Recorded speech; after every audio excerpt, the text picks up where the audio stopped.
First of all, Albert, I'll tell you this in Spanish because he'll understand me too. What is a guy like you doing in a project like this, in an entity like this, in crypto assets? They tricked me. First of all, Javi, thanks for coming, because the truth is your schedule is complicated, and we really appreciate you being able to be with us this afternoon, and obviously the rest of the people who are joining us. Well, yes, the truth is they tricked me a little. I had an assignment that was more related to technology and security, but the truth is we saw it was a very interesting project. It was something that clients clearly demanded from us. And moreover, we believed the bank had to enter this new environment. And above all, the approval of the digital assets law was the trigger which really made us start the project. And in the end, we ended up here.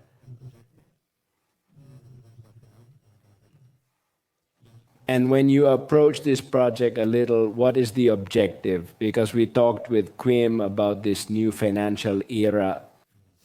Do you agree with that?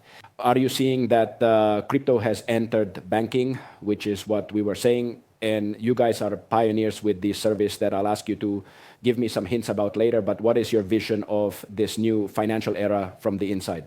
Because Quim is in this like a lawyer, he's in everything. I'm in the communication part, you're on the inside.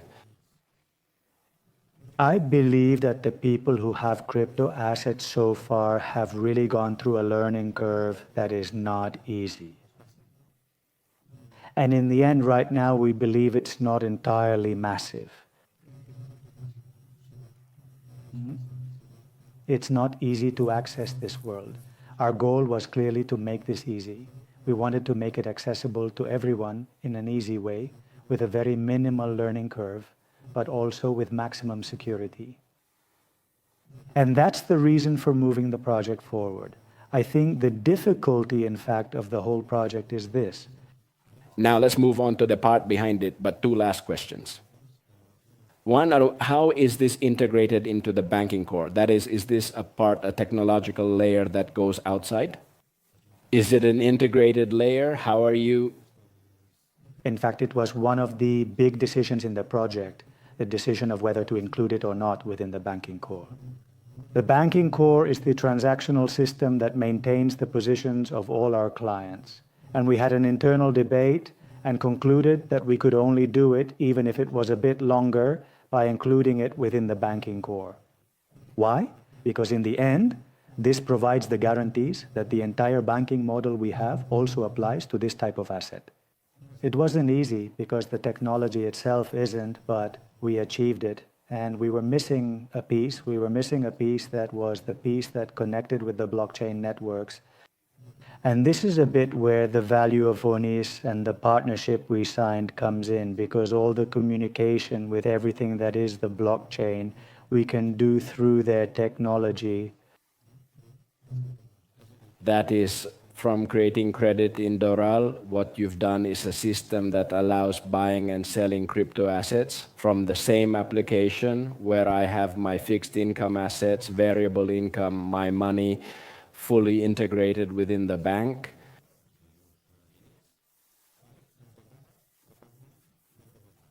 Is that what you've done? Yes, in fact, the two services are the most basic. They're custody and buying, selling. And what we've done is integrated into the channel we believe was most suitable for using it, which in this case is online banking. Online banking already gives us a secure environment. Our client knows it. It has very high usability levels. It's easy to use. And in the end, this has been the effort to put it within online banking. To do this, you need a whole infrastructure behind it that can manage this. It's not an artisanal issue. You don't call someone to make a purchase. No. You automatically act directly from online banking. With 3 clicks, you can buy a crypto asset and incorporate it into your portfolio. Later, I'll ask you more about this technique, but the last one before, Angel, I won't forget about you. What obstacle did you have for this launch? Something internal, that is, was there a culture because it's complicated, and I say this because in Spain everyone is prepared now, it looks good. No, it's already done, but they're all like prepared, but no one wants to take this step. You guys have taken it. That is, what have you done internally so that this door to the new financial structure and infrastructure in the end is one of your points? Saying we didn't have resistance, I think, wouldn't be one, no one would believe it. Don't mention names. Don't mention names. Really, we invested a lot in training in the end when the different managers, because this is a project that is totally transversal. There is no area of the bank that hasn't been impacted. From the legal, marketing, communication, operations, technology colleagues, the entire bank is impacted. Obviously, you identify people who contribute from the very first moment and people who, due to their more personal characteristics, do not contribute from the very first moment. What have we done? Training, training, training. We have some very funny anecdotes with Angel. The first time our operations manager talked about this topic, he said, well, but what ISIN does this have? The ISIN is this.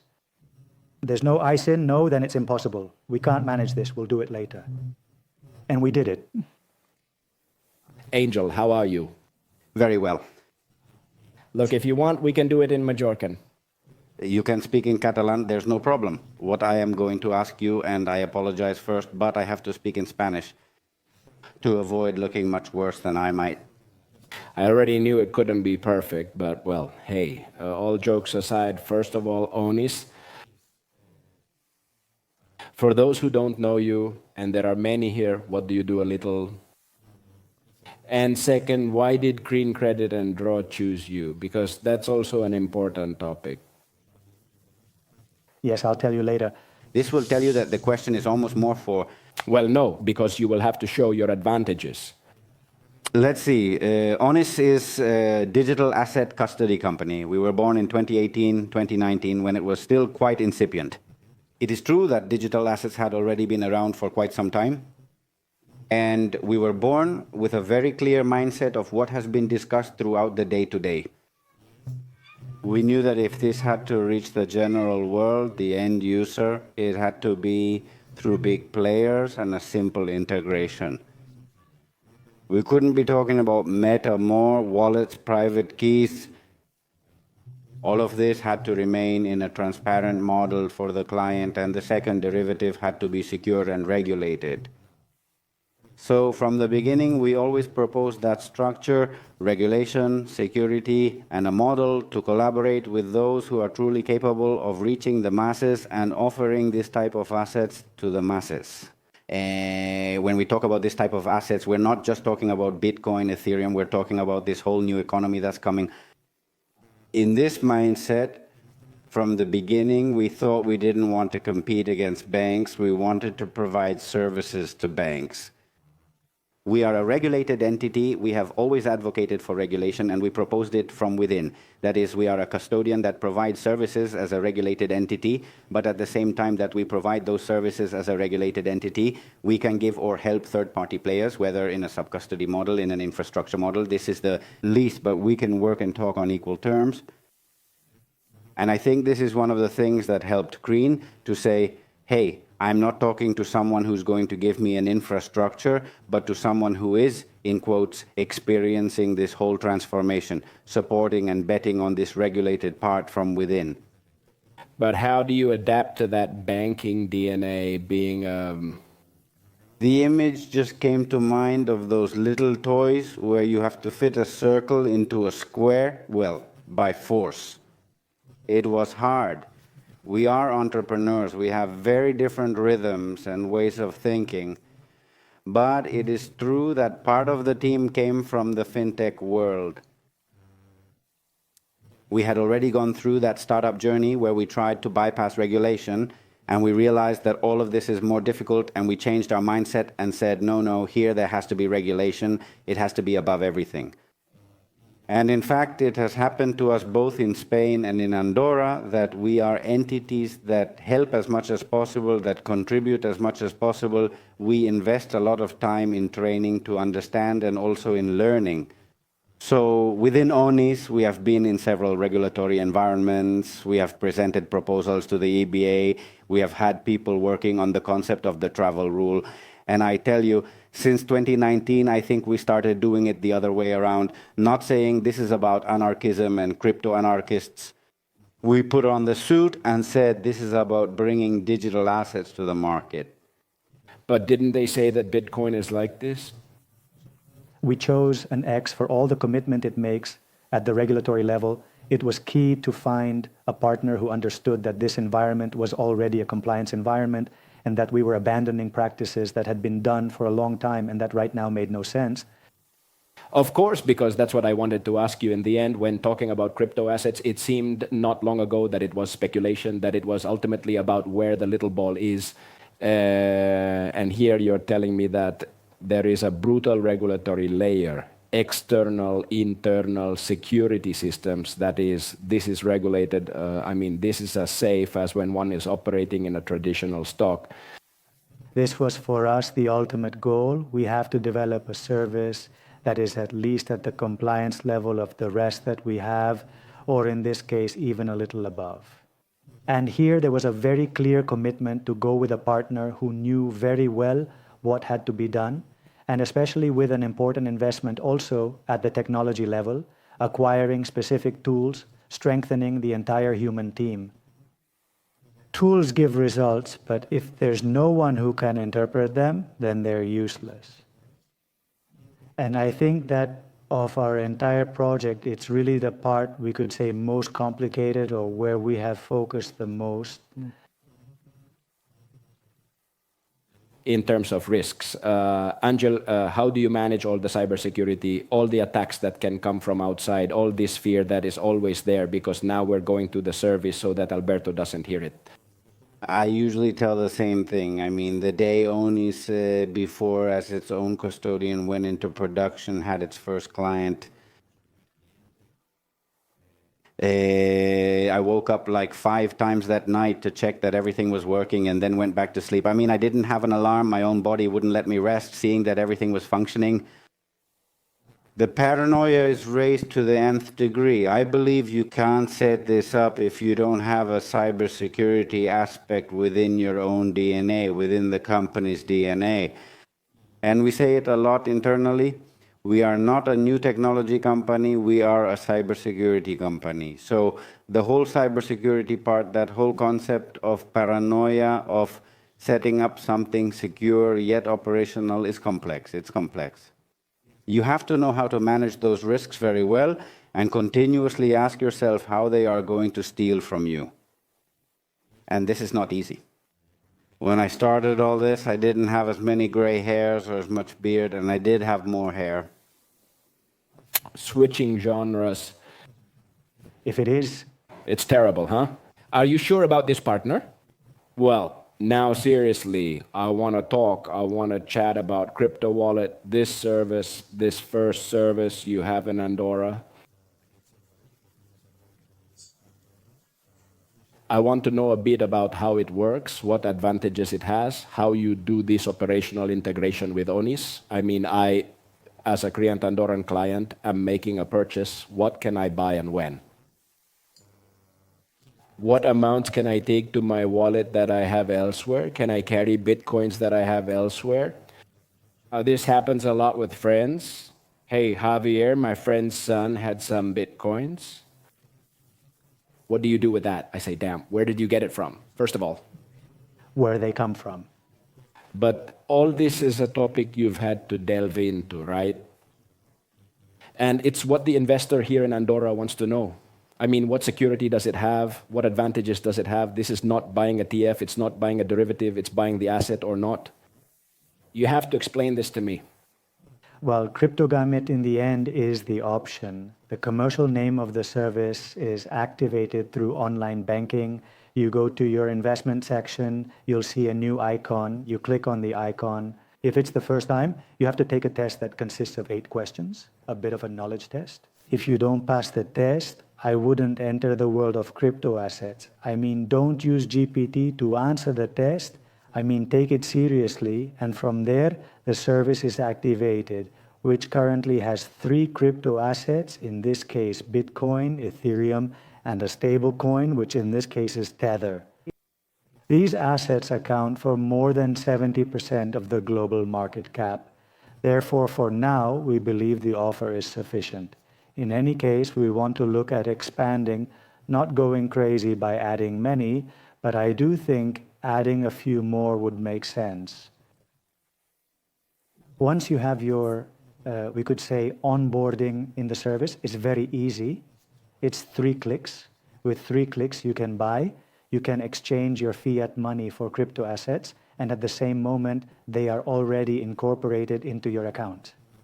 Do you have to exchange your euros with USDT, or can you do euro against Bitcoin? No, you can do euro against Bitcoin directly, or euro against, in this case, Ethereum, and automatically, at that very moment, it's 3 clicks. You confirm the operation with your mobile phone. You have the receipt, the traditional slip, transfer. You could see how much it cost you, what the commission fees are, everything.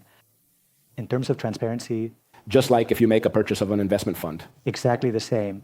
The only thing is that with the fund, you'll probably have to wait for something.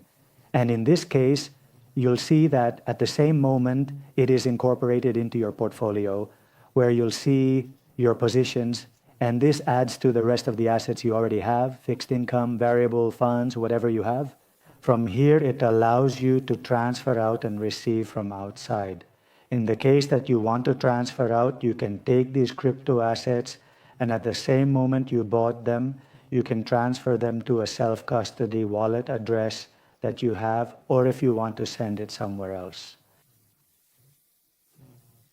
And vice versa, if what you want is to bring them home to the bank, your crypto assets, from the same app, a wallet is generated that we call hot, which is generated automatically.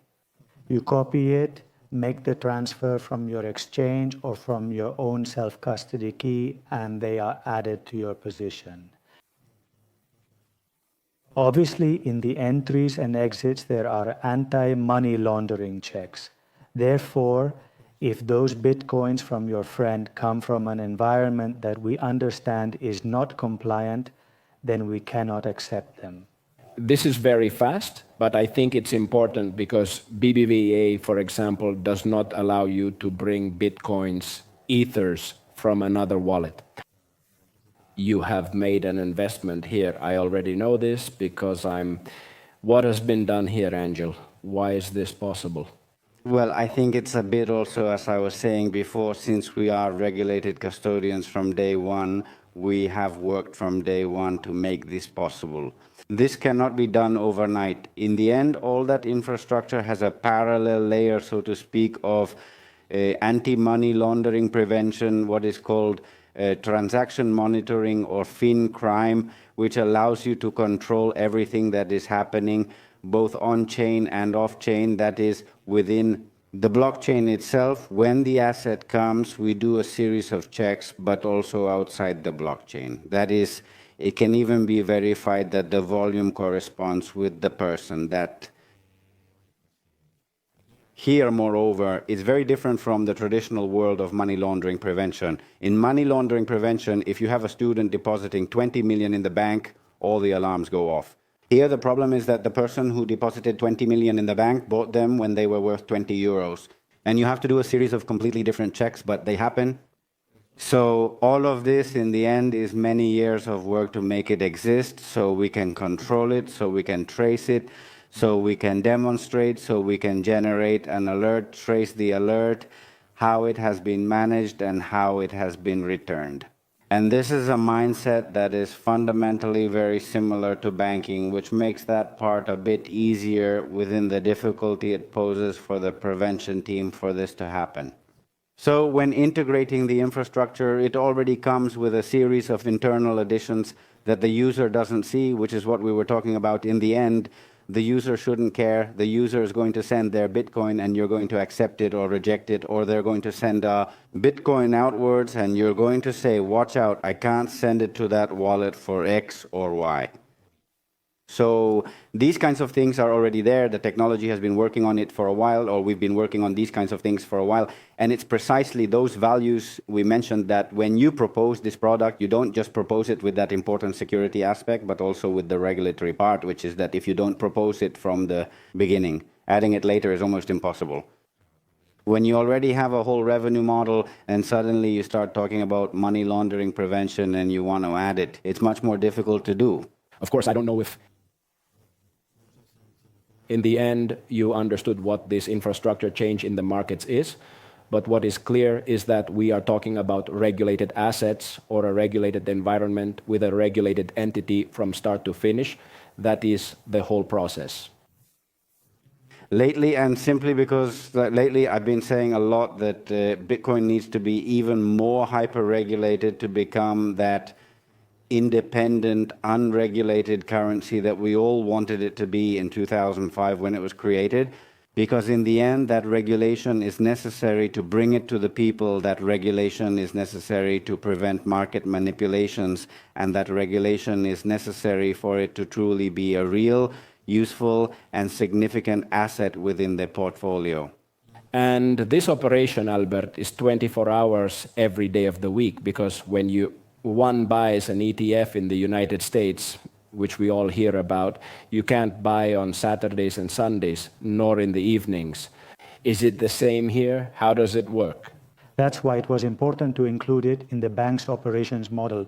And this also meant that treasury risk, everyone has to work 24/7, which is not done with stocks, for example, either. Indeed, it's not done. But we start from the basis that in the end, the bank already operates 24%. In our particular case, we have operations in America, both in the United States and Panama. And moreover, it's known that banking entities almost work more at night than during the day. At least from an information systems point of view, it's when we manage the most important volumes, consolidate, etc. What have we done? We've relied on this structure. But yes, indeed, the challenge was this. If we wanted this to align with the market, it had to be 24%. We couldn't be dependent on someone having to make a call with someone to operate on Monday, but I want to operate on Friday, now I can't. No, this had to be fully integrated into online banking in the channel that is already 24% today. Just to add one thing here, and it's important, and it's to understand that transformation within, or that belief in what we are doing on the part of the bank. We have encountered many people who wanted the operation to be like a traditional fund operation and close at 6 in the evening, traditional banking. And it was already like, you can't adapt Bitcoin or the philosophy behind all this or the technology and what it's giving you. You can't adapt it to your traditional model so much. You have to have some flexibility and learn or train yourself or believe in this in such a way that you can open it, as you say, 24/7. It's a clear example because I'm telling you, many banks initially propose 5 days a week, 8 hours a day. Imagine the drop in Bitcoins on Saturday when Trump speaks on a Saturday. It's going against the model of the technology itself. And then you said that this is integrated into the client's global portfolio, but this also has an impact on the global position and has an impact on the financial situation of that client. That is, if these Bitcoins that are my father's, which are legal, put them into my account, does this help me if I want to make another operation? No. Not now. It's integrated into your global position and you can see it in a consolidated way. But right now we haven't developed services towards that side yet. And you said there was this suitability test to be able to operate or not. Have you seen an increase in risk? You've been doing it for a short time and with few operations, but is there a global increase in risk? That is, if an investor is positioning in this medium long term, what kind of operation are they doing? And if this affects the risk of this investor, of this client? We have an operation, we could say, of retail, of commercial banking, which is an operation that we manage through online banking, as we said. And here, well, we've seen typical weekend operations. Angel will explain it to us later because he has more experience. And then I've also done more private banking operations. In this case, they start with online banking, but then there's specific advice, just like we would do with other types of assets, because these are very significant volumes and therefore require this follow-up to go to the market, etc. All that operation you're seeing, Angel, and also on a global level, how is it being invested? Because we're ultimately talking about ultra-regulated assets, but with a lot of volatility, but that can be included in a portfolio, as we saw with Yadi within that part of alternatives. Now, to wrap up and leave the conclusions, as I see people are getting tired, And let the tough questions begin. And look at the questions. There's a lot of good stuff. what we're seeing is, let's say it also depends a lot on the partner we're working with, because in the end, it's the type of user who consumes. They don't come to Onyx, but they're going, in this case, to Creand. So you have the type of user, Creand, so to speak, the type of user of the neobank, the type of user of... So each one has a very different operation. What we do see, and it was something we were clear about, is that those who are going to buy and sell, do that trading and so on, they continue on their pure trading platforms. It's not for this. But we are seeing, especially in the case of Creand, a lot of people, and you can tell because you get volumes and suddenly you see an order of 20 and automatically you see orders of magnitude of 20. Then you see one of 20,000 and you say, this one did the test, saw what they have, and now they've bought their position. And they're not doing it for intraday trading or to operate. No, they're doing it to have a small position, a small asset. It is true that the volatility we talked about is very tempting, and suddenly you're finding people who, when they see it drop a lot, you notice the purchases. When you see it rise a lot, you notice the sales. But in general, we don't see that direct correlation. We see movements, but we don't see a direct correlation between, and I'm not just talking about the case of Creand, but several of these neobanks we work with. What we see is more that people are buying. They're loading, they're taking positions. All this is because it's really an institutional investor that's entering now recently and is turning these active cries into another asset class. Yes, really. This has changed. I mean, there will always be that speculation that will be elsewhere, but this institutional thing we talked about before has always arrived. The platform is no longer even friendly to do this. I mean, as Angel says, if someone wants to do intraday trading, it's better to go to another type of platform because you're making a value bet and this is doing this. The same happens with FX. I mean, you don't do intraday with your euro and dollar account at the bank.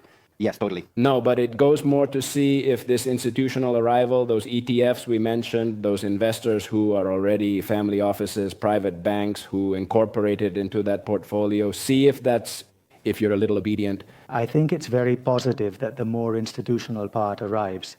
It's positive for several reasons. First, because they reinforce the concept that the asset is an asset we must consider. It's positive that fund managers of this type also arrive because they democratize the use, make it more massive. I mean, in the end, the question here is to get as many people as possible involved. And I think it's also very interesting, and for me, it's the most interesting because they give it a bit more stability. I mean, the institutional, these funds don't make such abrupt movements, and this was noticed with the last one 2 weekends ago, that in the end, a few years ago, this was a significant drop, and instead you notice that there's starting to be an investor who doesn't go so. We have 1 minute left. A question for the man. There's Albert to finish with you. You've done this first service, crypto wallet, and what will there be? Where are we going? The goal of all this is to create a bit of value around custody. We have custody and we have buying and selling. Our interest is to create value, as I say, so that custody makes sense. We will teach the client. I think, moreover, there are possibilities to do more things in the future, and we will continue betting. Angel, for you, it's the question goes a bit more about tokenization, the use of these assets as collateral, the whole topic of decentralized finance that's being talked about a bit. How do you think the bank is going to take that next step? I mean, what solutions are going to be incorporated? We're starting to see things. When we've been talking, when you talked about the Ethereum part, like the rails, I think this part is very important and it's what many of us see, but I think it's the initial part of all this. There's a second derivative, which is that once you already have that rail that allows you to access quickly, not just this, but it allows you to do other types of things with those assets.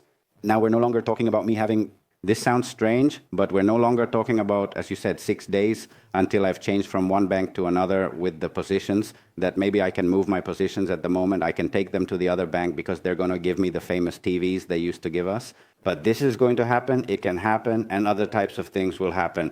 Let's see how I can have a position in a closed private fund that until now was not useful to me within the bank, and now I will be able to take that tokenized closed fund, I will be able to bring it to the bank, and I will be able to ignore it for a loan. And this is not so complex because the bank understands, it knows what MiFID is, it knows how to value a fund and would know how to give a valuation to this.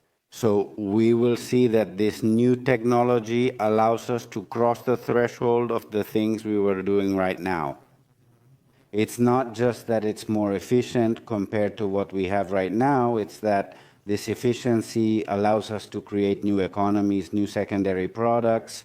I'm no longer talking about buying and selling the fund, but about being able to take that fund, add it to my position, as we were discussing, or take it to the other side.